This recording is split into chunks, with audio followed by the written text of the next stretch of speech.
नमस्कार, पक्ष विपक्ष देख रहे हैं आप। मैं हूं आपके साथ नेहा दुबे। संसद से दिल्ली सेवा बिल पास होने के बाद पहली बार विधानसभा का सत्र बुलाया गया। 2 दिन के लिए बुलाए गए सत्र को तीसरे दिन के लिए भी बढ़ाया गया है और आज दिल्ली विधानसभा के विशेष सत्र का समापन हो गया।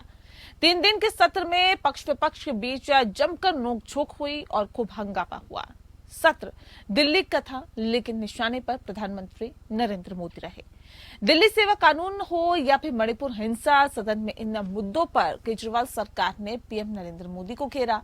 प्रधानमंत्री मोदी और बीजेपी की नीयत पर सवाल उठाए।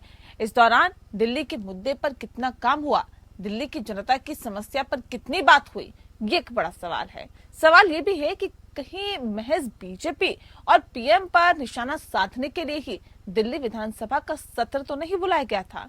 इस रिपोर्ट में देखें।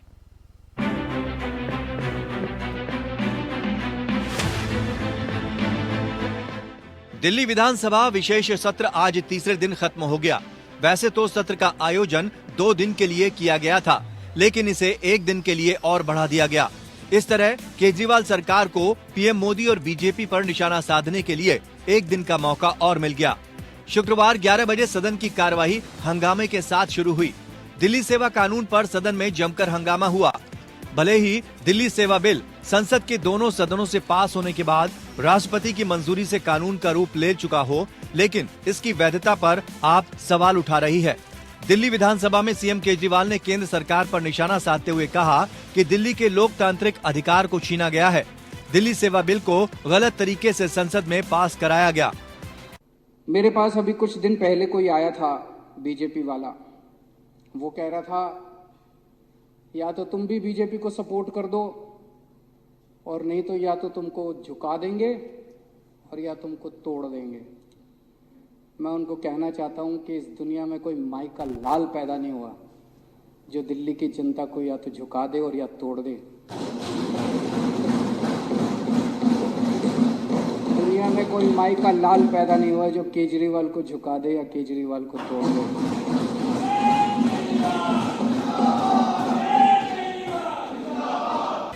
इतना ही नहीं, केजरीवाल ने एक बार फिर से बीजेपी पर आम आदमी पार्टी के विधायकों को तोड़ने की कोशिश का आरोप लगाया।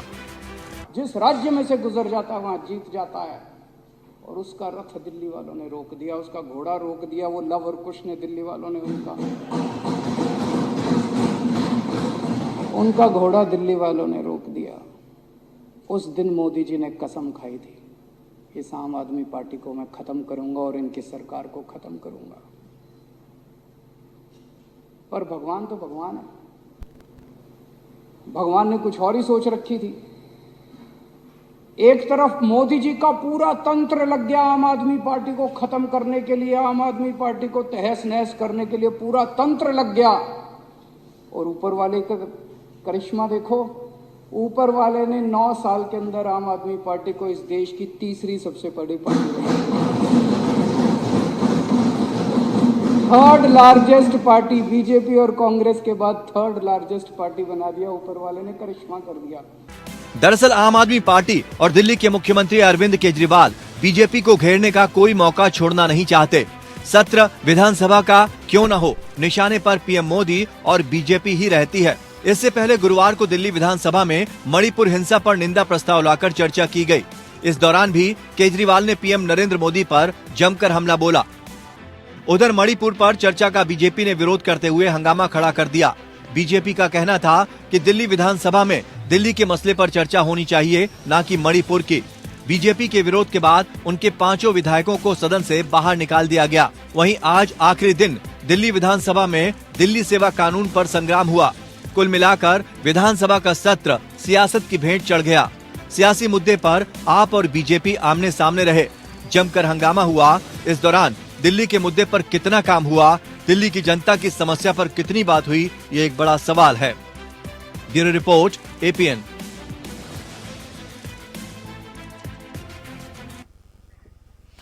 जी हाँ, तो आपको बता दें कि पक्ष विपक्ष में दरअसल ये बहुत अहम सवाल हो जाता है कि दिल्ली के मुद्दे पर आखिर विधानसभा में कितना काम हुआ और दिल्ली की जनता की समस्या पर कितनी बात हुई, ये बड़ा सवाल हो जाता है। इस पर आज हम तफसील से चर्चा करेंगे। खास मेहमान हमारे साथ मौजूद हैं, उनसे आपका परिचय करा देते हैं। इस वक्त हमारे साथ महेश वर्मा जी हैं, प्रवक्ता हैं भारतीय जनता पार्टी के। बहुत स्वागत है आपका। मीनाक्षी शर्मा जी इस वक्त हमारे साथ जुड़ गई हैं, जो कि आम आदमी पार्टी की प्रवक्ता हैं। आपका भी बहुत स्वागत है। इस खास कार्यक्रम की शुरुआत आपके साथ करते हैं मीनाक्षी जी। मीनाक्षी जी, जिस उद्देश्य से संसद का विधानसभा का विशेष सत्र बुलाया गया था, क्या लगता है कि वो उद्देश्य पूरा हुआ?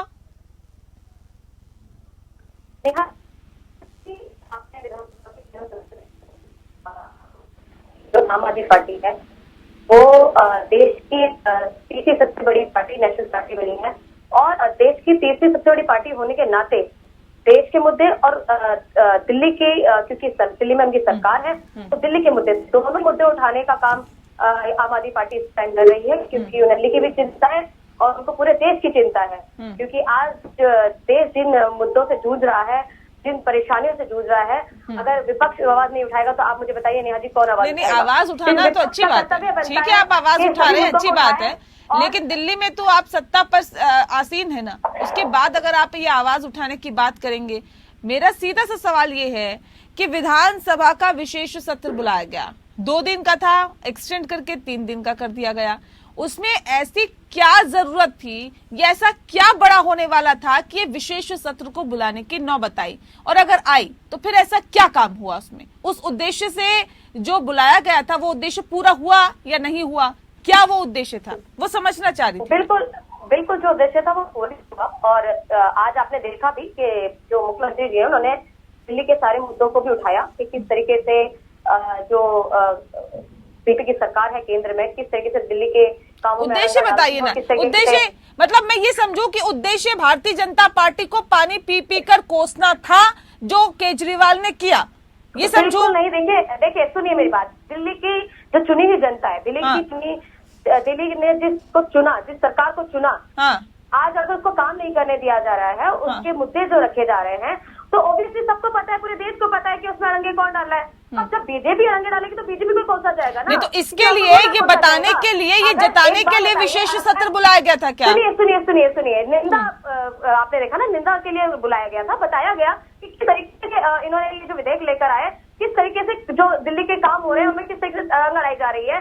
दिल्ली में सारे काम हो रहे हैं, दिल्ली की जनता हमें प्यार करती है। उन्होंने बहुत स्पष्ट रूप से बोला कि किस तरीके से शुरू से लेकर अभी तक किस तरीके से बीजेपी ने अड़ंगे लगाए हैं। उन्होंने शुरुआत से बताया कि 49 डेज की सरकार में जब हमारी सरकार आई तो पूरे दिल्ली के अंदर सबको लगने लगा कि अब करप्शन खत्म हो जाएगा। लोग डरने लगे जो करप्शन करते थे। हो गया करप्शन खत्म हुआ? मैडम ये बताइए ना, आपने बोलने नहीं, आप तो बोल ही रहे हैं मैम, अभी तक तो मैं किसी और के गेस्ट के पास गई भी नहीं हूँ, आपको ही बोलने का मौका दे रही हूँ। सवाल तो पूछूंगी ना, इतना तो हक हमारा भी है ना, अब हमारा हक थोड़ी ना छीनेंगे आप। आवाज नहीं आ रही मैम आपकी। मेरी आवाज नहीं आ रही आप? जी जी जी, बीच बीच में कट रही है आपकी आवाज। आवाज कट रही है आपकी? हाँ, अब बताइए। मैं ये कह रही हूँ नेहा जी, अगर आप पूरा जवाब देंगे तो जनता भी समझ पाएगी कि जवाब मिला है। अगर आप मुझे बीच में टोकते रहेंगे ना तो जनता नहीं, तो मैं आपको खुला मंच दे देती हूँ, आप आधे घंटे आप बोलिए। आप मुझे आधे नहीं, ऐसा नहीं है ना, बीच बीच में देखिए, जहां मुझे लगेगा कि रोकना है तो मैं वहां रोकूंगी भी, और जहां मुझे लगेगा टोकना है तो वहां मैं टोकूंगी भी। ये मेरा अधिकार है, उसको नहीं छीन सकती हैं आप। नेहा जी, मैं आपका सम्मान करती हूँ, लेकिन ये कह रही हूँ कि अगर जवाब मिले जनता बहुत अच्छा, इसके लिए आपने डिबेट लाई है, जवाब मिले। ठीक है, मुद्दे पे आइए, मुद्दे पे आते हैं, आधे घंटे की डिबेट है, ज्यादा वक्त भी नहीं है। बिल्कुल, मैं इसलिए कह रही हूँ कि होने दीजिए ना, उसके बाद हाँ, मुद्दे पे आइए। बिल्कुल, बात ये कर रही थी कि इसकी सरकार बनी तो इसे भी दिल्ली सरकार के पास हुआ करती थी और लोगों में डर था कि केजरीवाल आया है, भ्रष्टाचार का काल आया है। लोगों ने डरना शुरू कर दिया, लोगों ने ये डर था कि कहीं हम जाएं, भ्रष्टाचार जाए तो उनका मोबाइल रिकॉर्ड ना हो जाए, कहीं हमें अरेस्टिंग ना हो जाए। इतना भोकाल हो गया था अरविंद केजरीवाल का कि लोगों को लगने लगा था कि अब दिल्ली के अंदर भ्रष्टाचार मिट जाएगा। लेकिन कहीं ना कहीं बीजेपी को इसमें दर्द महसूस हुआ और सबसे पहले आते उन्होंने हमसे एसी भी छीन लिया, क्योंकि उन्हें पता था कि अगर एसी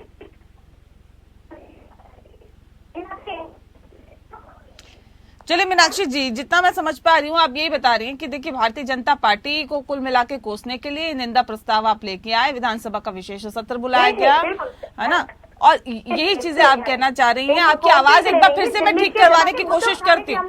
आप ठीक से नहीं पहुंच पा रही है अपनी आवाज को ना, आप नहीं पहुंचा पा रहे हैं। कुछ टेक्निकल फॉल्ट है, उसको दूर करने की मैं कोशिश करती हूँ। मैं महेश जी का रुख कर लेती हूँ तब तक। महेश जी, आप लोगों के विधायकों को तो बाहर का रास्ता दिखा दिया गया, इतना हंगामा करते हैं, कह रहे हम तो जिस उद्देश्य के साथ आए थे वो काम ही नहीं करने देते आप लोग। सवाल है कि दिल्ली विधानसभा को अगर आप भड़ास का अपना केंद्र बनाएंगे तो क्या होगा। आप उसको वहां गाली गलौज करने का एक स्थान तय करेंगे, कहां से विधि विधान और संविधान की बात होगी कि कौन सी भाषा का उपयोग करते हैं, कि विधानसभा के जरिए ऐसा कौन सा काम करते हैं सिवाय कोसने का और गाली देने का और भाजपा के विधायकों को बाहर का रास्ता दिखाने का। क्या यही देश का संविधान है? और इसकी वजह से जो है केजरीवाल को मुख्यमंत्री बनाया गया, के तहत उन्होंने वोट लिया है। देश का संविधान नहीं मानेंगे, संसद में जो कानून पास होगा उसे नहीं मानेंगे, प्रधानमंत्री को नहीं मानेंगे, राष्ट्रपति को मानेंगे नहीं, विधानसभा को नहीं मानेंगे, फिर आप मानेंगे क्या? ये स्पष्ट करिए ना। आप अराजक तरीके से अगर काम करेंगे तो फिर आपको कौन मुख्यमंत्री मानेगा? आपको कौन विधायक मानेगा? नहीं, अराजक तरीके से काम करने का मतलब क्या है? अराजक का मतलब यही होता है कि जो संसद पास करती है, जो संविधान है, जो विधानसभा है, जो विधानसभा के लिए जो लेट डाउन रूल रेगुलेशन है उसके तहत चर्चा होनी चाहिए, उसका कोई कारण होता है और पहले एजेंडा बनाया जाता है। विधानसभा आउट करने से पहले ऑल पार्टी मीटिंग बुलाई जाती है और उसमें ये होता है कि सरकार की नीति जो कि ये लेके आ रही है। आप तो रात में केजरीवाल सुनते हैं, सवेरे उठ के कहते हैं विधानसभा अध्यक्ष को भाई बुला लो, साहब हमें गाली देना है देश के प्रधानमंत्री को, राष्ट्रपति को, संसद को। इसको क्या कहेंगे? ये दुर्भाग्यपूर्ण स्थिति में मतलब आप ये कह रहे हैं कि भड़ास निकालने का अड्डा इन्होंने अब बना लिया है विधानसभा को।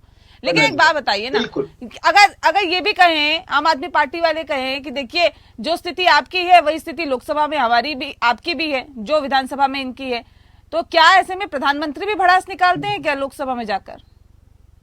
पहले तो आपको मैं अंतर बता दूं कि दिल्ली का विधानसभा जो होता है वो एक पूर्ण राज्य का जो विधानसभा होता है उस तरह का नहीं होता है।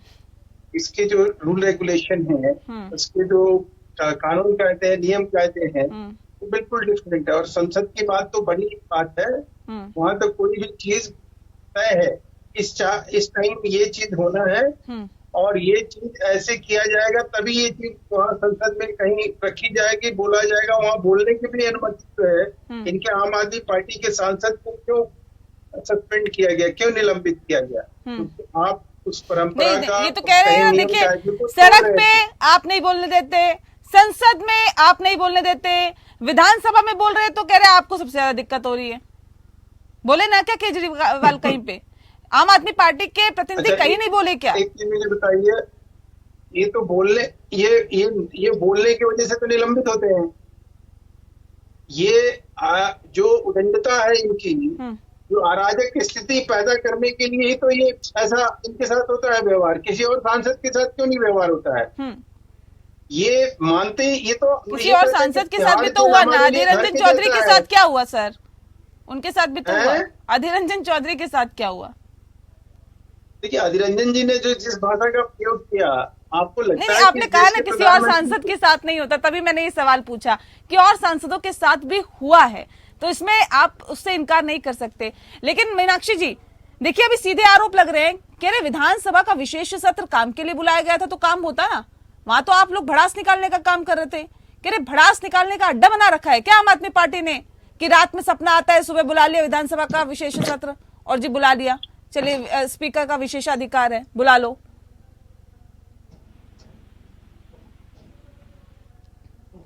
हेलो जी बताइए। आवाज आ रही नहीं? हाँ आवाज आ रही, अब बताइए।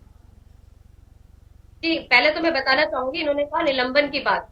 तो आम आदमी पार्टी के जितने भी प्रवक्ता है वो इन्हें आईना दिखाने का काम करते हैं संसद के अंदर, और सच्चाई सामने रखते हैं देश की और जो आज जिस तरीके से मणिपुर का मुद्दा हो, चाहे पहलवानों का मुद्दा रहा हो, चाहे कोई भी मुद्दा रहा हो, चाहे महंगाई हो, बेरोजगारी हो, महिला सुरक्षा हो, कानून व्यवस्था हो, मणिपुर हो, कोई भी मुद्दा हो, उसमें इनको आईना दिखाने का अगर हम काम करते हैं तो ये चिढ़ जाते हैं। और उस चिढ़ का नतीजा ये होता है कि हमारे जितने भी हमारे वहाँ सांसद उनको निलंबित कर दिया जाता है। अब ये बताइए क्या मैम, लेकिन ये भारतीय जनता पार्टी की तरफ से तो ये आरोप लगते हैं कि आईना दिखाने वाले पहले खुद तो आईना देख लें कि दो तो अंदर हैं, तीसरे की जाने की तैयारी है। ये आरोप भारतीय जनता पार्टी की तरफ से लगता है। मैं ये आरोप नहीं लगा रही हूँ, जो स्थिति फिलहाल है उसके बिहाफ पे बता रही हूँ।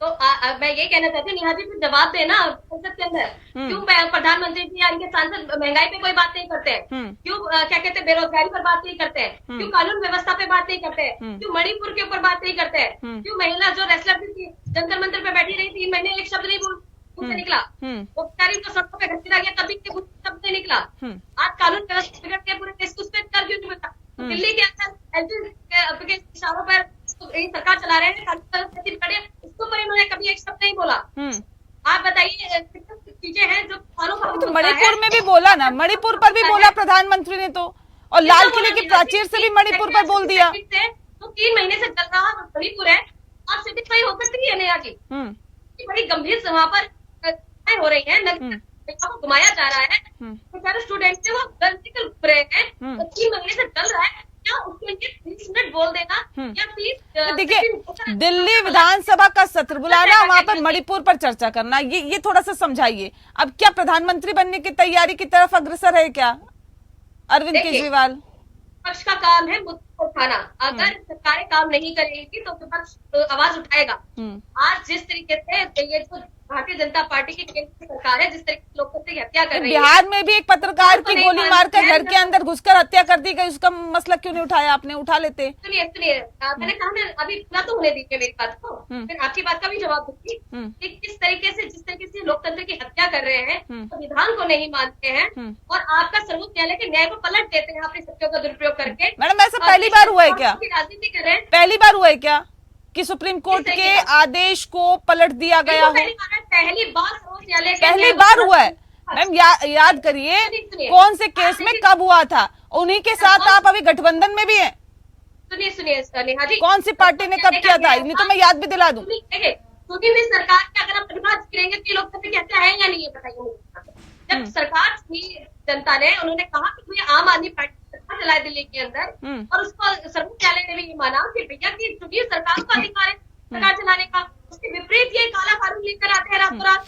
ठीक है, आपकी आवाज भी जायज है, और जिस तरह से आप उठा रहे हैं जाहिर तौर पे। महेश जी देखिए, चुनी हुई सरकार के पास तो अधिकार होना ही चाहिए, सुप्रीम कोर्ट ने भी कहा।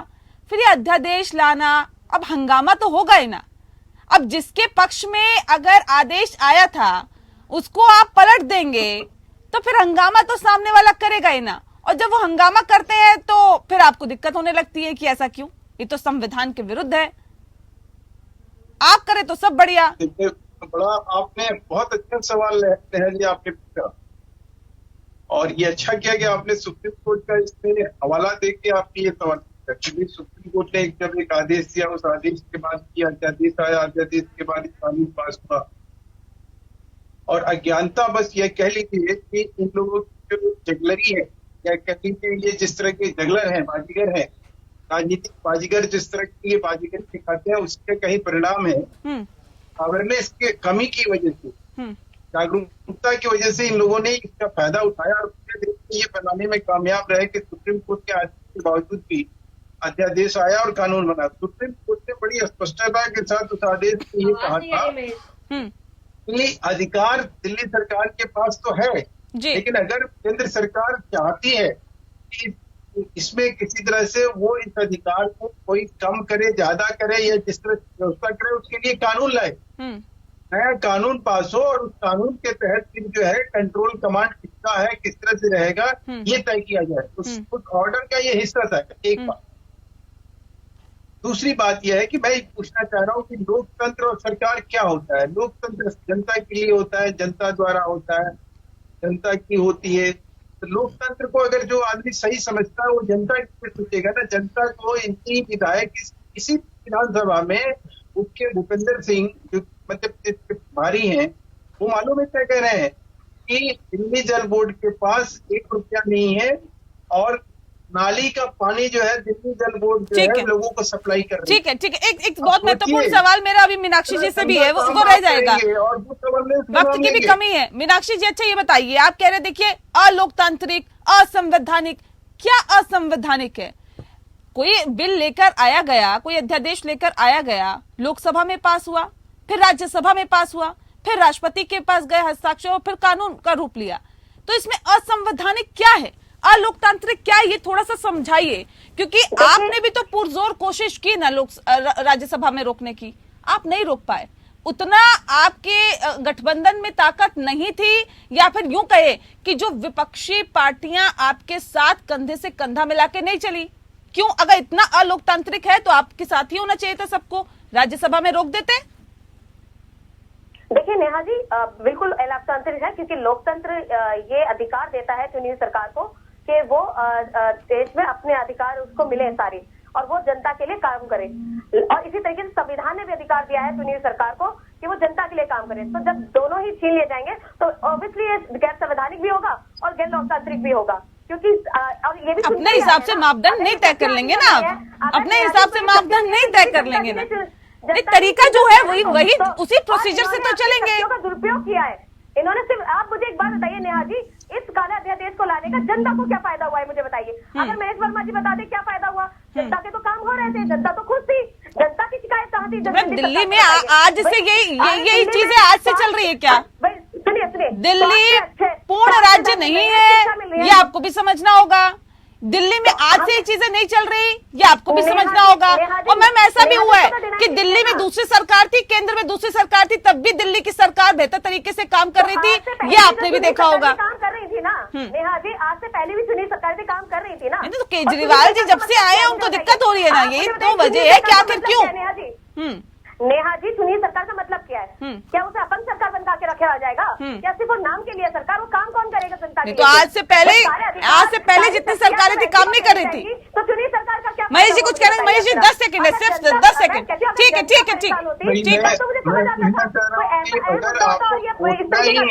भी समझ में आता था। पंडित जवाहरलाल नेहरू से लेकर सरदार वल्लभ भाई पटेल, लाल बहादुर शास्त्री, इंदिरा गांधी। अब सुन लेते हैं मीनाक्षी जी, नहीं ऐसे नहीं, सुन लेते हैं।